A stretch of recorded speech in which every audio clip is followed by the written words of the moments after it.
आणि जिकडे तिकडे आता बॅनर सुद्धा लागायला सुरुवात झाली आहे। बिहार मतलब नितीश कुमार।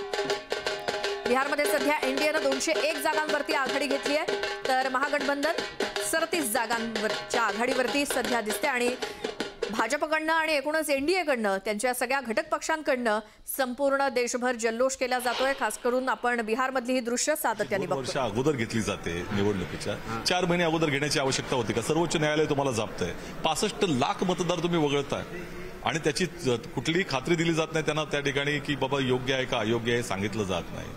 आणि कुठले मतदार ऍड करण्यात आले आणि कुठले वगळण्यात आले, जे वगळण्यात होते तेच अल्पसंख्याक दलित समाजाचे असतील, ओबीसी वर्गातले असतील, गरीब वर्गातले असतील, या सगळ्यांना वगळण्यात आलं आणि ती सगळी प्रक्रिया निवडणूक आयोगाच्या देखरेखीखाली झालेली आहे। दुसरीकडे 10,000 रुपये जे आता जाहीर करण्यात आले ती लाचच होती खऱ्या अर्थानं, परंतु निवडणूक जाहीर झाल्यानंतर कॅम्पेन चालू झाले आहे, सगळीकडे प्रचार चालू आहे आणि सरकारचे पैसे लोकांच्या खात्यावर जे जात आहेत त्यावेळेस ऑब्जेक्शन सगळं घेतलं ना। या सगळ्या गोष्टींवरती ऑब्जेक्शन घेतलेलं आहे, पण निवडणूक आयोगाने जर भारतीय जनता पक्षाची तळी राखायचं ठरवलं असेल तर काय करणार?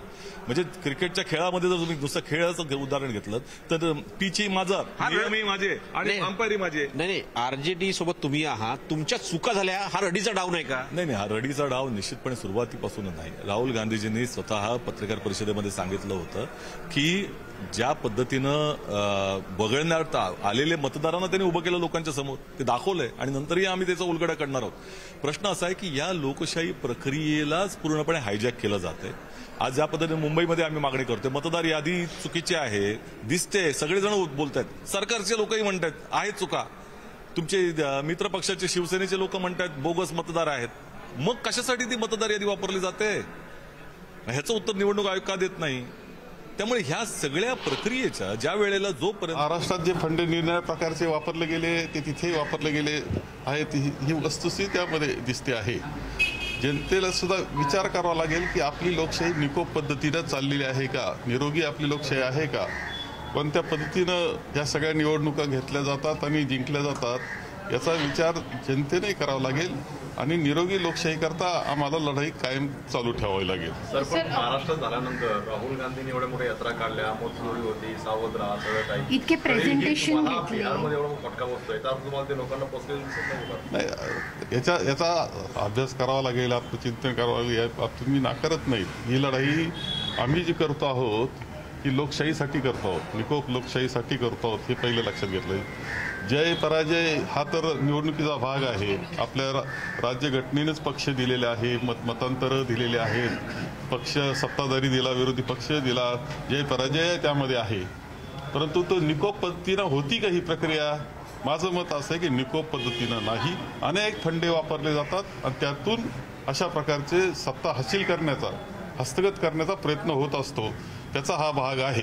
हाच मुद्दा घेऊन तुम्ही महाराष्ट्रामध्ये स्थानिक स्वराज्य संस्था निवडणुका देखील लढवणार आहात, मात्र हा निरोप महाराष्ट्रामध्ये तरी पोहोचेल का घराघरापर्यंत? नाही, आम्हाला तर बोलावंच लागणार आहे। आम्ही पाहिलंय की इतक्या मतदार याद्यांमध्ये चुका होत्या विधानसभेच्या वेळेसच, तरी त्या दुरुस्त न करता 1 जुलैला पुन्हा त्या राज्य निवडणूक आयोगाला देण्यात आल्या आणि पुन्हा त्याच्यावर हरकती दिल्यानंतर त्या दुरुस्त व्हायला पाहिजे, तर उलट तिथं स्थानिक जे निवडणूक अधिकारी तहसीलदार ते आहेत ते उत्तर देतात का हे दुरुस्त करण्याचा अधिकार आम्हाला नाही, हे मजजवळ रेकॉर्डवर आहे मजजवळ।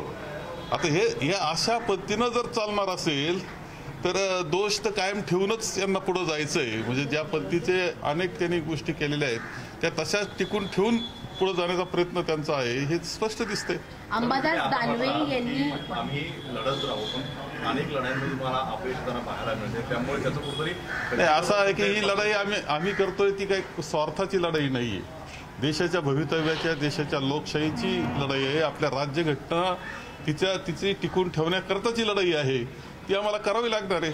किती त्रास होईल, किती काळ होईल, याच्यापेक्षा आम्ही इतिहास जो नोंदला जाईल त्या इतिहासामध्ये स्पष्टपणे लिहिलं जाईल की राहुलजी गांधी हे लोकशाही करता आणि या राज्यघटनेकरता लढले यश मिळेलच आम्हाला, मला खात्री आहे. एक दिवस मोठ्या यशाचा आमचा राहील, पण ही लढाई इतिहासात नोंदली जाईल त्यांची, ही वस्तुस्थिती आहे. अंबादास दानवे असं म्हणतायत की काँग्रेसला मुख्यमंत्री पदाचा चेहरा द्यायला उशीर झाला, त्यामुळे घोळ झाला, असं अंबादास दानवे बोलतायत. आणि आता याच्यामध्ये अखिल भारतीय काँग्रेस कमिटी जे बोलेल ते महत्वाचं आहे आमच्या दृष्टीनं.